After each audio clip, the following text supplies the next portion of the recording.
ಎಲ್ಲರಿಗೂ ನಮಸ್ಕಾರಗಳು. ನನ್ನ ಹೆಸರು ಭಾಗ್ಯಶ್ರೀ. ನಾನು 8ನೇ ತರಗತಿಯಲ್ಲಿ ಓದುತ್ತಿದ್ದೇನೆ. ನಮ್ಮ ಶಾಲೆಯ ಹೆಸರು ಸರ್ಕಾರಿ ಹಿರಿಯ ಪ್ರಾಥಮಿಕ ಶಾಲೆ ಕೊರ್ವಿ, ತಾಲೂಕು ಚಿಂಚೋಳಿ, ಜಿಲ್ಲಾ ಕಲಬುರಗಿ. ನಾವು ಇವತ್ತು ನಮ್ಮ ಶಾಲೆಯಲ್ಲಿ ಒಂದು ಪ್ರಯೋಗವನ್ನು ಮಾಡುತ್ತಿದ್ದೇವೆ. ಒಂದು ನಿಂಬೆಹಣ್ಣನ್ನು ಈ ನೀರಿನಲ್ಲಿ, ಒಂದು ನಿಂಬೆಹಣ್ಣು ಈ ನೀರಿನಲ್ಲಿ ಹಾಕೋಣ. ಈಗ ನೋಡಿ ಎರಡು ನಿಂಬೆಹಣ್ಣನ್ನು ಒಂದು ಗಾಜಿನ ಪಾತ್ರೆಯಲ್ಲಿ, ಇನ್ನೊಂದು ಗಾಜಿನ ಪಾತ್ರೆಯಲ್ಲಿ ಹಾಕಿದ್ದೇನೆ. ಒಂದು ಗಾಜಿನ ಪಾತ್ರೆಯಲ್ಲಿ ತೇಲುತ್ತಿದೆ, ಒಂದು ಗಾಜಿನ ಪಾತ್ರೆಯಲ್ಲಿ ಮುಳುಗುತ್ತಿದೆ. ಇದಕ್ಕೆ ಕಾರಣವನ್ನು ಪ್ರಯೋಗಕ್ಕೆ ಬೇಕಾಗಿರುವ ಸಾಮಗ್ರಿಗಳನ್ನು ತಿಳಿದುಕೊಳ್ಳೋಣ. 2 ಗಾಜಿನ ಲೋಟಗಳು ಮತ್ತು ಒಂದಿಷ್ಟು ಉಪ್ಪು ತೆಗೆದುಕೊಳ್ಳಿ, ಮತ್ತು ನೀರು ಮತ್ತು 2 ನಿಂಬೆಹಣ್ಣುಗಳು. ಈಗ ನಾವು ಸಮ ಪ್ರಮಾಣದಲ್ಲಿ ಗಾಜಿನ ಲೋಟಕ್ಕೆ ನೀರನ್ನು ಹಾಕೋಣ.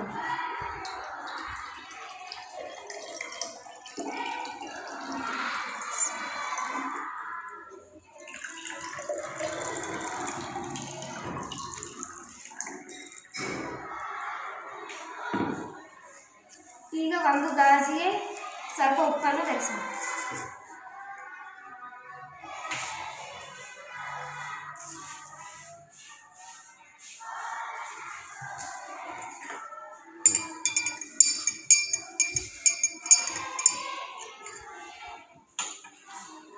ಈಗ ಒಂದು ನಿಂಬೆಹಣ್ಣು ಉಪ್ಪಿನ ನೀರಿನಲ್ಲಿ ಹಾಕೋಣ, ಇನ್ನೊಂದು ನಿಂಬೆಹಣ್ಣು ಸಾಧಾರಣ ನೀರಿನಲ್ಲಿ ಹಾಕೋಣ. ಈಗ ನೋಡಿ, ಈ ನೀರಿನಲ್ಲಿ ಹಾಕಿರುವ ನಿಂಬೆಹಣ್ಣು ತೇಲುತ್ತಿದೆ. ಈ ಸಾಧಾರಣ ನೀರಿನಲ್ಲಿರುವ ನಿಂಬೆಹಣ್ಣು ಮುಳುಗುತ್ತಿದೆ. ಏಕೆಂದರೆ ಇಲ್ಲಿ ಸಾಧಾರಣ ನೀರಿನಲ್ಲಿರುವ ಸಾಂದ್ರತೆ ಕಡಿಮೆ ಇದೆ, ಇಲ್ಲಿ ನಿಂಬೆಹಣ್ಣಿನ ಸಾಂದ್ರತೆ ಹೆಚ್ಚಾಗಿದೆ, ಅದಕ್ಕೆ ಇದು ಮುಳುಗಿದೆ.